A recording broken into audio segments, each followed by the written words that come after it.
So a few months ago, we published an episode about how traveling by plane these days is a soul-crushing nightmare. And it is. It is. But here we are now, 3 months later.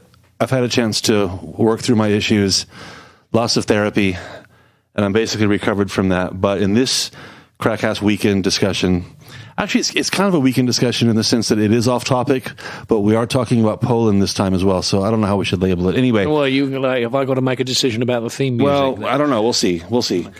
But the subject here today is how supermarket checkouts in Poland are a soul-crushing nightmare.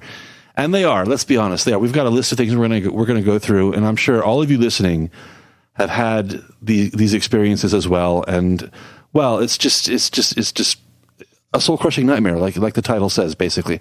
So let's go through a few issues that we all face every time we go to the supermarket. Now, Josh and Dr. Mike, I think both of you guys are you're Biedronka guys, right? Yeah. That has to do with the fact that we have a Biedronka in our neighborhood. Because I'm more of a Lidl guy that's closer to me. And so between the three of us, we have a pretty good balanced view of the supermarket. We're cheapskates. All right. Let's start with, just to pick a random starting point here. Let's start with paying for bags. Now, I confess I come at this subject from a spoiled American perspective where I've never paid for a bag there anywhere, retail, store, supermarket, anything. And the idea of paying for a bag is just bizarre. But I'm used to it now here in Poland, of course. The fee, what are the fees now? I think it lead a lot. I think I want to say 30 groszy to maybe 40. Does that sound right for a bag? I don't know. It's like when I do buy a bag, I don't even know. They're more expensive than you think, actually. Well, look, actually, I mean, this may be kind of taking the wind out of your sails prematurely, but I can't speak with certainty about the situation in Poland, but in the UK, it's nothing to do with the retailers. It's to do with government legislation. Oh, it's mandated. Yeah, it's mandated. And the reasoning is, of course, is that by making you pay for them, it's supposedly an incentive to reuse bags. Yes. Because otherwise, I mean, prior to this legislation, certainly the big name supermarkets were completely happy to let you have bags for free because you're walking around with their name on the side of it, free advertising, plus kind of the actual physical cost of a bag, which is Josh, when you say making people pay, that's the key phrase here because you might say, okay, why not as a supermarket, why not just bury the price of these bags in your products and give them away for free? No. That's not enough. The government, whether it's the national government or the European Union, they want consumers to be sure that they know that they are paying extra for these bags. So they can't just put it in the price of goods and make the bags free. No, that's not enough. You have to pay separately for the bag, so you are conscious of the fact that, well, you are paying separately for the bag for environmental reasons or whatever. Now, it wasn't too long ago that these bags were 10 groszy here, but they're, every year they're more and more expensive. Now that I think about it, I'm almost sure that at Lidl it's 30 groszy for a smallish bag and 40 for a bigger one with like handles on it or something like that.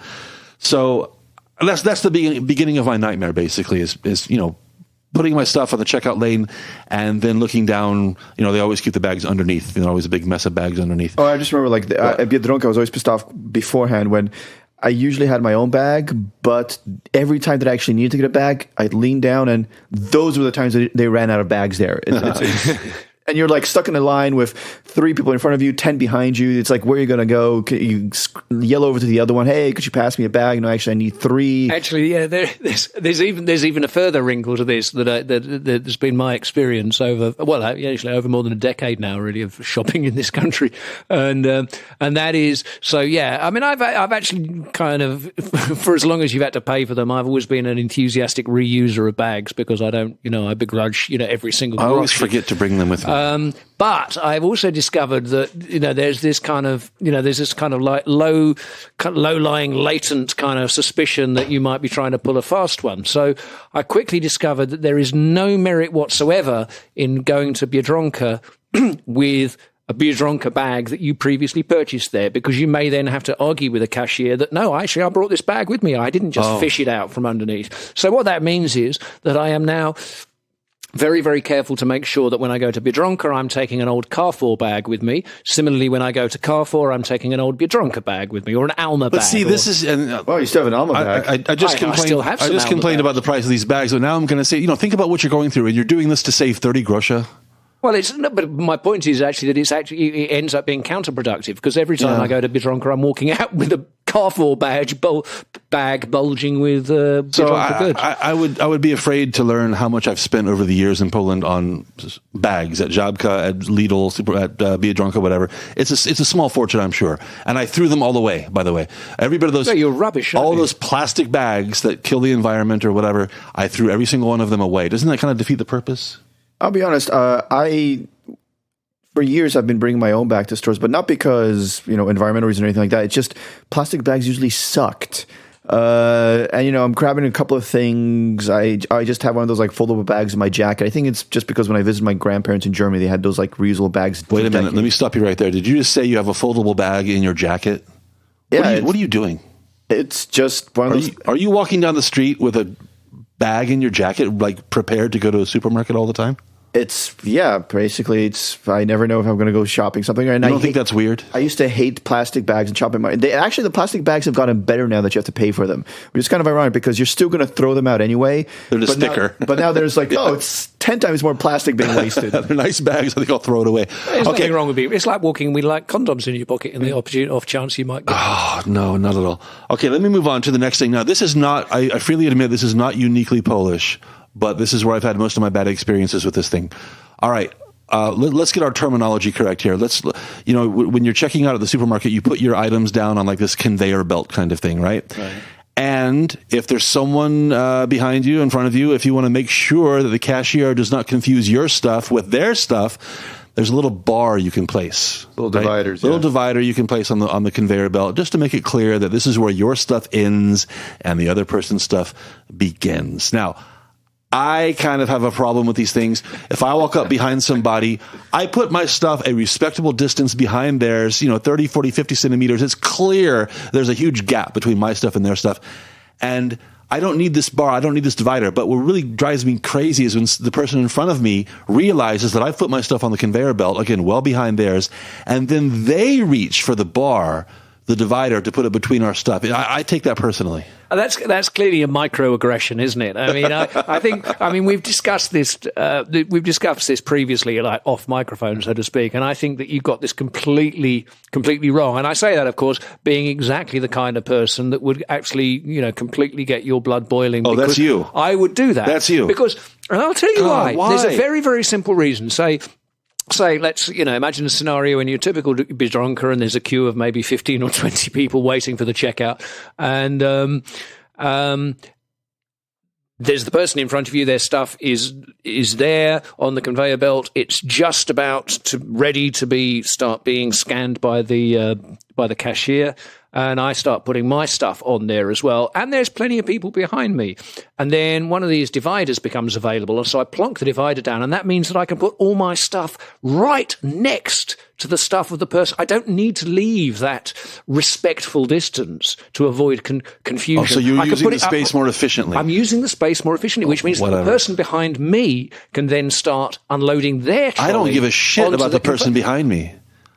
And their stuff. Whatever. They can wait. They can wait until the belt moves forward. There you go. That's payback. You don't give a shit about the person behind you. The person in front of you doesn't give a shit about you. It's karma, huh? It's karma. Yeah. Okay. It's like I noticed these dividers because I lived in Australia, in the States, here in Europe, and dividers for me were always like a very European thing.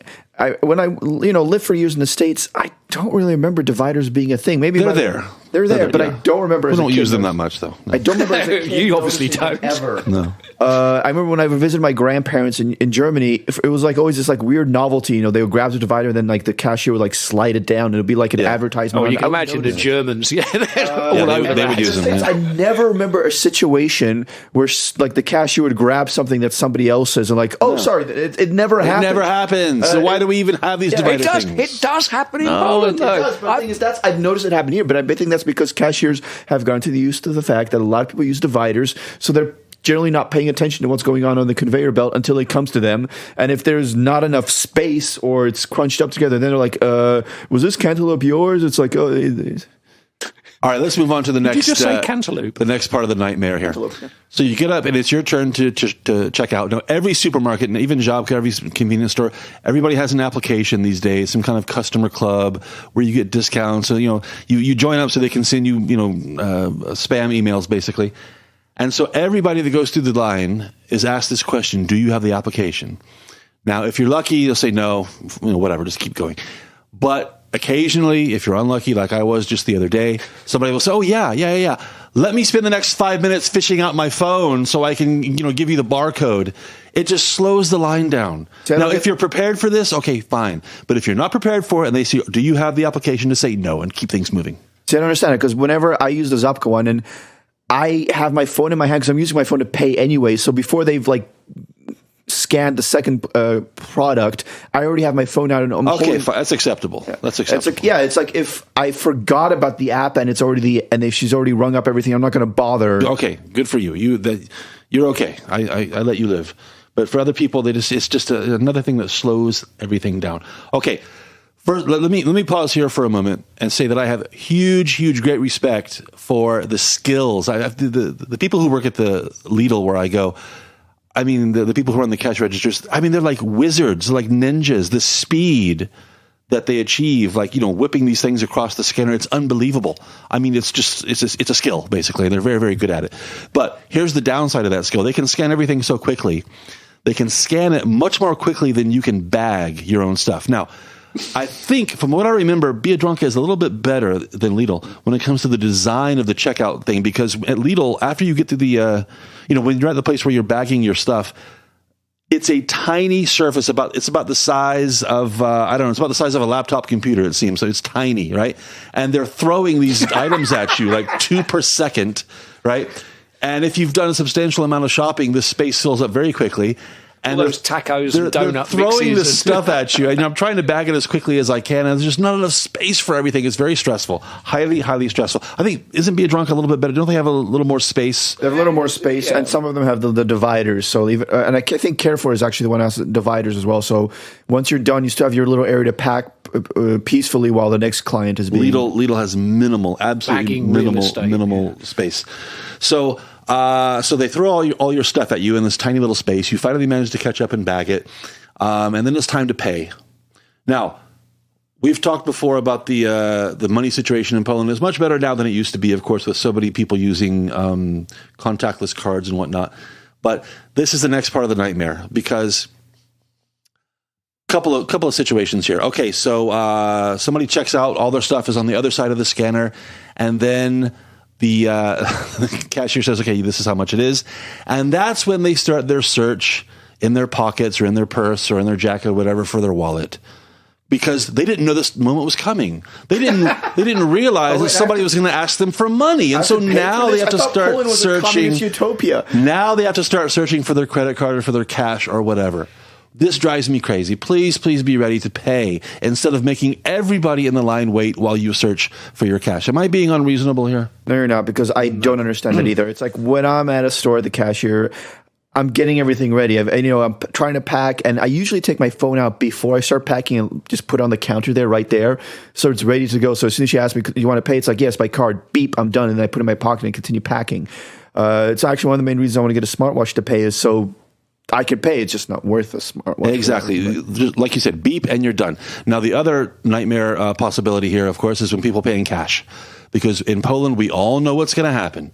The cashier is going to say, do you have 67 grosha? Do you have 93 grosha? Do you have whatever? And then the good people will say no. End of story. But the real nightmare people will say, you know what? Maybe I do. Let me go searching once again through my pockets and my purse and my wallet. And so, oh my God, there's another 90 seconds of searching. It's just a back and forth that drives me nuts. Happens all the time. So again, the nightmare just gets worse and worse at this point.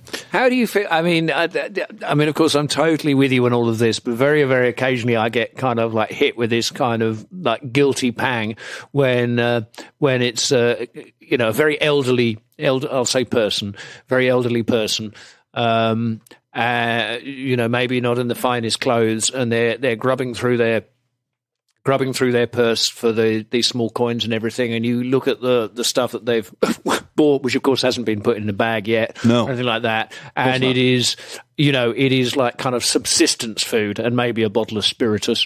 And you think, well, the pensions are not super generous in this country. And, these people are shopping in Biedronka because it's the cheapest. And, literally every groszy counts. So, just pause for a moment before you get on your high horse and and then you think, yes, but for God's sake, woman, get on with it. Hurry up. God damn it. Yes. Oh, it's not just many old times. pensioners that are doing this. It's, All right. Now I'm going to tell you a story. And I want you to stop me at the point where you think you know what's going to happen next. Okay? And you get pissed off. This is, well, that too. This is something, this happened to me about a week ago. I know it's happened to you. I know it's happened to pretty much everybody who's listening as well. So you can play the same game if you're listening at home. You kind of make a mental marker of where in the story you think you know what I'm going to say. So do we actually stop you? Yeah, you can stop me. No, you can stop me. Okay, here's the situation. This is about a week ago. Lidl closes at 11 o'clock at night. I was there at about a quarter till 15 minutes before closing time. Only one cash register was open, but there's still a surprisingly large number of people in the store. There are 3 people who are already committed to this register. In other words, they have taken their items out of the basket and put them on the conveyor belt. They have to stay, basically. So I'm the next person in line, but my stuff is still in my cart in my hand. And there are 5, 6, 7 people behind me. Again, only one register open. Off to my left, I hear a woman say, okay, zapraszam, the new register is going to open. And again, I'm the person who's furthest to the front in the line who hasn't already put their stuff down. I'm waiting for you to stop. You don't know what's going to happen? We know exactly what's going to happen. Okay. We're giving our listeners a chance. So exactly. So what happened is this. Again, off to my left, I heard this woman say, "New register is open." Now, in a sane world, I would have been the first person to go to that new register because everybody behind me can see that I'm in front of them in line and I still have the stuff in my hand so I can easily move to the new register. That's what should happen. You've waited your fair share of time. Yeah. But in Poland, what really happened, in my example a week ago, and what happens every goddamn time, is that whoever rushes forward, sometimes literally pushing other people out of their way, and shows up at the other register first, that's the first that's the first person in line at the new register that's open. Dr. Mike, you're our token Polish person. You speak on behalf of 40 million Polish people. What is it about Polish people that they do this every time a new register opens? There's a mad rush. There's no kind of, civilized process where, this guy's been standing in front of me, so he should be, in front of me at the new register. What the hell's going on? Please explain this. I don't understand either because for me, the logic is if you've waited, then you're the one who's next in line when there's a new line opening. Never happens like that. The only exception I can imagine is if they open up the cash registers that's like further down and there's a new person who wasn't in line on that end of the store and it opens up just when he's next to it, then it's different. But for the people that are in line already, when they shift over to new cash register, to a new line, then the order should pretty much be the same. Exactly. But it happens this way every time in Poland. It's just a free-for-all. It's just whoever gets there first. The guy who was, 5 or 6 customers behind me in this line that I'm talking about from last week, he may have ended up being the first person in this new register. He knew very well he was the last in line, but hey, it's like fair game. Sorry, there's new rules. There's no rules. Whoever shows up first.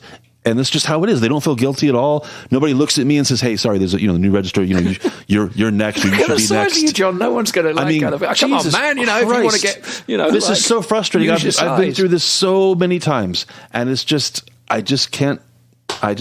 One more reason I prefer using the self-checkout at Biedronka, just not to deal with that. All right, that's our next topic: self-checkout. Okay, bring it on. Now, these started showing up. How long has it been that the supermarkets have really started using these? Well, actually, they've been slowly making their way in because I remember when there was still an Alma in Galeria Kazimierz, they had them. Did they? Okay. Yes. And they weren't so great back then. Well, the scale, there's a lot more of them now. Every supermarket has them, basically. The Lidl where I go has a dedicated lane where there are 6 of them, 6 self-checkouts. Biedronka has more or less the same, I imagine, right? Now, in my experience, using the self-checkout, I'd say 1 item out of 3, a third of all items, misscan, don't scan, some kind of problem. Like when you put it down in the, you move it from right to left or left or whatever, the weight of it, and there's some kind of problem where it stops, the red light comes on, it says, please ask for assistance. And so it's rare that you get through a self-checkout with, more than 3 or 4 items where you don't have some kind of problem. Is that the same at Biedronka as well? I think that's a lead thing, because at Biedronka, for me, it's like 1 in 3 shopping experience, I'll have one problem. So most times I go to Biedronka, no issues. They have better machines there. And I know that like I was at Biedronka 2 days ago, and the first thing I threw on there were onions. And it scans it, and it's like, please ask for assistance. I'm like, what? But I don't wait for the assistance. I just move over to the next one because it's empty, start scanning all my other products, and leave the onions to the end, rescan the onions, everything's fine. And the machine next to me that I was on before is still beeping, asking for assistance. And that's when the assistance finally shows up. But usually, Biedronka very rarely have problems. And, it's actually changed my buying habits, because now, like I said, I bought a bag of onions instead of buying separate onions that need to be weighed, because then you weigh them on the scale there. You have to go through the touch screen, red onions, white onions, whatever, blah, blah, blah, bread. I just buy prepackaged, pre-coated ready stuff to go faster. That's how it should be. Yeah. Because those you probably know this, people know this, but I mean, the place where you leave the bag, which you fill it up as you've scanned them, is a scale underneath it. So, I mean, clearly, if you're allegedly depositing 500 grams of onions into your carrier bag, then, it's going to register an extra 500 grams, or maybe 502 grams because of the packaging or so, blah, blah, blah. But if that doesn't happen, if there is some kind of, glitch in the matrix, then the lights go off and the storm. But I even slowed down. I purposely slowed down, scan it, wait for it to show up on the screen, put it in the little, bin there where the scale is, and still it messes up. I think Biedronka just has really good ones, because I guess they're bad at Carrefour as well. They're a nightmare, because at the Carrefour at Galeria Krakowska, I sometimes use the self-checkout there just because the lines are shorter. And there's that woman running back and forth, and it's literally she's running back and forth all the time, just scanning her like ID, tapping something and going. And we said one of the things also is, I mean, I don't know, different places, but I mean, I nearly always buy some kind of alcohol when I'm doing shopping, whether it's just a couple of cans of beer or a box of wine or a case of vodka or what. Obviously, I've got a habit to support. Case of vodka. But the point being is that they're not quite so comfortable, or you may be a legal issue that you can't just self-scan alcohol. Yeah. So that someone has to kind of give that the okay, even if you're special case. That makes sense to obviously me. Over 18 like me, A couple of weeks ago, we were talking about McDonald's and how those self-checkout things clearly benefit McDonald's. Customer, maybe not so much. On balance, do you think that these self-checkouts at supermarkets are kind of being forced on us because supermarkets benefit? I think supermarkets... Do we benefit too somehow? I mean, we benefit, especially if you're only buying a few things, because I think it's faster when you're buying 3 or 4 items, self-checkout. In that same area, you had one register, you can have 2, 3, 4 self-checkouts. So you can get more people through, and you can have one person manning those 3, 4 spaces, deal with problems. Which benefits the supermarket. Yeah, so I think it benefits. But as a client, it's usually less hassle. I don't have to wait as long in line. And the supermarket has to hire less people, so maybe the prices are lower as well. You're talking about McDonald's, setting up the machine, the initial costs are expensive, but once it gets going, they only need 2 or 3 people working at McDonald's at the front counter, as compared to having 5 or 6. Yeah, maybe the customers do benefit. $15 an hour, that's what you wanted. I'm thinking about the Lidl where I go. As I said earlier, there are 6 self-checkout spaces or stations in a space that could probably accommodate 2 conventional checkouts. Right. So, there are more opportunities to get out, basically. So we probably do benefit from slightly reduced wait times. Okay, let me move on to something that we're still talking about, the automated self-checkout here. The number one sin you can commit when it comes to the automated checkout is not realizing that the automated checkout is not for everybody. Here's what I mean. If you're the guy like me most of the time with just a hand cart, 6, 7 items in there, okay, fine, automated checkout. But if you're the guy with the push basket, which is loaded to, you're going to spend 500-600 zlotys by the time you get checked out, you shop once a month to fill up your cart. No, self-checkout is not for you. Self-checkout is, if the products you're buying fit on the scale there, Even if it's a lot, then that should be like the natural limit. If you have trouble placing your stuff there, that means you're probably buying too much. But what I'm getting at, Dr. Mike, is this: especially when it comes to things that are not prepackaged and barcoded. That means basically fruits and vegetables, bread, things like that. It drives me insane to see people who wheel their massive, basket that probably weighs 150 kilograms up to the self-checkout. And one by one, they put each of their 23 different fruits and vegetables on the scale, each of which first has to be, found in this like an encyclopedia of fruits and vegetables. I was wondering, is this a fruit or a vegetable? Yeah, or Vegipedia. What kind of fruit is this exactly? There are different varieties of certain yellow and curved. I think you'll find it's called a banana. What kind of potato is this exactly? I'm not entirely sure. And the same thing with bread. There's so many different kinds of bread. Each one has their own checkout code. And it takes forever. And as I mentioned earlier, the people who run the cash registers in the conventional checkout, they're super, super fast. I mean, oh my God, they're so fast. They know the code for everything off the top of their head. They can punch it in immediately. You will be out so much faster if you take your huge cart full of crap and 19 different fruits and vegetables and 17 different kinds of bread. Take it to the conventional checkout. You will be out in a fraction of the time. It's going to take you half an hour to scan all of your crap. Why are you wasting my time?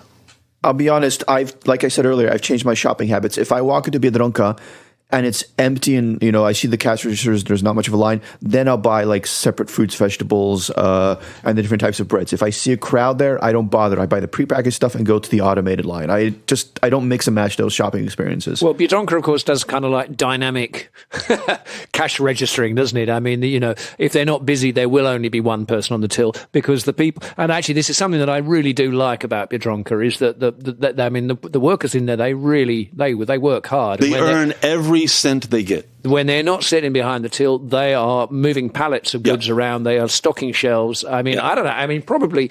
I mean, I go to the one just off Starovishna. I mean, it's not the biggest Biedronka by any means, but it's a fairly big one. I wouldn't be surprised if there is a maximum of 5 members of staff at any one moment. Functions. Every member of staff in Biedronkas at these kind of stores has to be able to do every type of job. Right. Yeah. Depending on the situation at any given moment, it's like, do we have more loading up crates of goods, or do we have more at the cash registers? Depends on any situation. They're supposed to just quickly, lightning speed, move to the position that's needed. This is like going back to your earlier point about the whole kind of like new till opening up and getting your dibs in quickly. Is the tell in Biedronka is there's this bell sound and that's when one of the cashiers looks around and sees that the queues are really long, that there's only 2 people on tills, that someone who's stocking shelves ought to be kind of taking the weight off. They ring the bell. If you're out there still with your trolley and you kind of look and you go, okay, those 2 over on the right, they're occupied. So there's going to be a lane opening up on the left in about 45 seconds if I just time my run. Strategic thinking. Just time my run. Kind of like, zapraszam do kasy. Yes. Boom! Hello, dzień dobry. Yes. Yeah, you're right. I mean, the bell is a giveaway. And you're also right. So get smart, John. Don't bitch, get smart. Lidl doesn't do that. It was a complete surprise. Sounds like a T-shirt. It was a complete surprise. Unbelievable. But you're right. They do work extremely hard. They are trained to do everything. And I have, as I said before, huge respect for everybody who works at these supermarkets because they work hard. They do all these jobs. And there's no place to hide in there. It's not like they're kind of slacking. I mean, nobody's going to notice if I take my time unloading. There's cameras and mirrors everywhere. They work, well, that too, maybe. But they work at full speed for the entire shift. So God bless them. I apologise because I may have mentioned this anecdote in a previous rant about the iniquities of shopping in Poland. But I remember once. I mean, there's my regular Biedronka that I go to probably 2 times a week on average, and so as a consequence, the members of staff, if you're not actually on conversational terms with, I mean, you recognise them by sight. And there was one occasion where I was stood in line for the cashier, and after a very short time, I realised that the woman standing in front of me was actually someone. I mean, she was wearing civilian clothes, but she's someone who works there. Civilian clothes. Or mufti, I think was the expression we used when I was at school for her non-school uniform. But anyway, so we were in line and we were on the till, in the line for the till that was closest to the self-checkout point. And at one point, one of these, the red light starts flashing and this lady in front of me, she scurries over she's not even working. She's doing her damn shopping in Biedronka, which I'm sure she gets a handsome discount for. She goes over, she whips out a little kind of, barcode thing, gets the guy sorted out and everything. She came back. Of course, I kept her space open because I bet it would have been really, and I thought, Mike, that is, that's really doing a good job, isn't it? On your day off. I'm not sure how to wind this down, although I do feel better after, being able to vent on all these things that drive me nuts at the supermarket checkout here. Dr. Mike, let me go back to you with one more question. Again, you speak on behalf of all Polish people here. There's one thing that I noticed in all supermarkets, but especially I also go to Auchan quite a bit at Imiedon. And when we're talking about the push carts, right, the bigger proper supermarket carts, I thought it was obvious that you walk behind it and push it. Yeah. But a lot of Polish people seem to think that you walk next to it and guide it with one of your hands. And I see this a lot. Have you seen it? You know what I'm talking about? I see this a lot. Oh, we get this in Britain as well. I mean, there's the kind of, I guess they're part-time, weekend sailors or something. They're like the sideways pushing of the cart. Whenever we are one of those bigger shopping markets, whatever, I need to entertain myself. And sometimes I start trying to see if I could do tricks with it. Can I do it with one hand? Can I make a twirl around and park right in the position I wanted to, when I push it away. Okay, please don't go shopping where I go shopping. Please stay away from me when I'm shopping. But what is it? Do you have a theory on this? I mean, there's a good portion of people who walk next to it, thus taking up almost twice the width of the aisle. Usually when I'm pushing it, I'm leaning on it to be more comfortable. It's not next to me. Yeah. There's this kind of classic, I call it a British kind of British mother's shopping position, which is where, and the aisles in British supermarkets, big supermarkets, they're wide as well. And you position the cart such that the front of the cart is nuzzling gently against one aisle. It's then a kind of diagonal. You may have a small child with you as well, of course, in the cart. So you keep a hand on the grip of the cart and you reach up for something on the top shelf of the opposite aisle. Okay, and then you that's take it down and you look at it and you compare it to something, nearby. Very weird. Have I missed anything on the list, from paying for bags to the divider between stuff on the conveyor belt to being forced to, bag 25 items in 30 seconds? To the automated checkout, does that cover the whole nightmare of well, I suppose there's the thing. Shopping? Because you pretty covered every step of the shopping process. Yeah. But there is that thing sometimes when there are people just nattering in front of the say in the freezer cabinets and in front of the bit where you maybe don't even know exactly what you want from there, but you want to at least be able to see it before you then open the door and then extract it. I don't like it. But in other stores, they've switched over those what's it called? The chest aisles, freezers. The freezers, but the ones which have shelves. So not the freezers that you bend over into, but the ones on the shelf. Yeah. They used to be just open, but now they're sliding doors, which I hate because instead of being able to stand there and check out, pick up one thing and the other, it's I have to open the door, which often blocks the door for somebody next to me trying to get into it. It makes it a lot more cumbersome to get to it. And my standing there looking at something blocks off access for somebody else and vice versa. I don't like those things. Yes, maybe. Well, actually, do you know what? That's very interesting because that's one of the few times when I've actually found myself in agreement with the kind of the whole kind of green kind of energy saving kind of brigade, because apparently before, and again, this is something that I think became mandatory in British supermarkets, but the reduction in the electricity bills for the cost of cooling, and bearing in mind how many chilled and frozen goods there are in supermarkets, absolutely plummeted. The amount of money that was spent on keeping open-fronted refrigerated areas cool. I completely understand that. And don't get me wrong. I understand that it's uses less energy, less resources, but as a user of that, I find it much more cumbersome that I have to open a door, which blocks access for somebody else. It steams up. Well, yeah, I can't get close to what I want to look at and grab a few things at a time. I'm grabbing something I need. It's, I want to use two hands. All of a sudden that door's closing on me. It's what the hell? I don't like that. But, that's the way the world is right now, unfortunately. Generally speaking, though, the short answer is, generally speaking, do you find supermarket shopping to be, more towards the pleasurable spectrum, the stressful end of the spectrum, or the neutral middle? Neutral, slightly stressful. I do enjoy shopping when I'm as a tourist in another country and I walk to a store and it's that little bit different. The novelty of different products, different layouts. But generally, it's not a pleasant thing. It's one of those things you need to get done. If there aren't a lot of people, then it's fine. Maybe I'll even enjoy myself. But usually there are other people there. Well, this is actually, I think this is a very good question and a very valid point. I mean, for me, because of all of these irritations, which clearly don't affect me quite as strongly as they do you, John, no. but they are very much irritations. And I like to think that over the decades when I've been buying food on my own behalf from supermarkets, whether in the United Kingdom or in Poland, that I have absolutely perfected the art of efficient shopping. I have a regular supermarket. I know where everything is. I get really distressed. Well, maybe not distressed, but ticked off if they've rearranged it so that did that like 6 months ago or something. Yeah, and blah, blah. So you know where everything is. You can zip round. I have a shopping list with me, and I go like, yes. You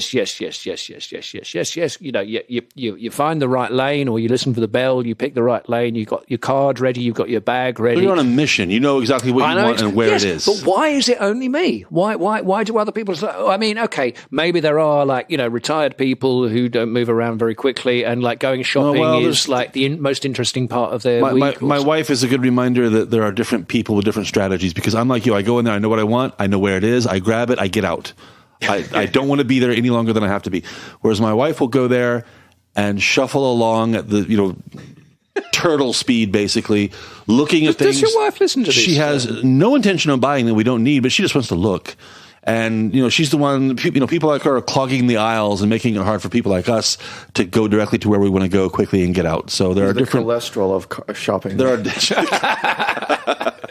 blocking the aisles, the arteries of the store. So there are different approaches to the whole thing, but I just find it too much. Part of the key. One more thing. Part of the successful shopping trip is knowing strategically planning when to go, because there are hours where you can be guaranteed of huge crowds. So if you can go when it's just empty or nearly empty, it's just it's a fraction of the stress. A fraction of the stress. And usually after 3:00 it gets bad.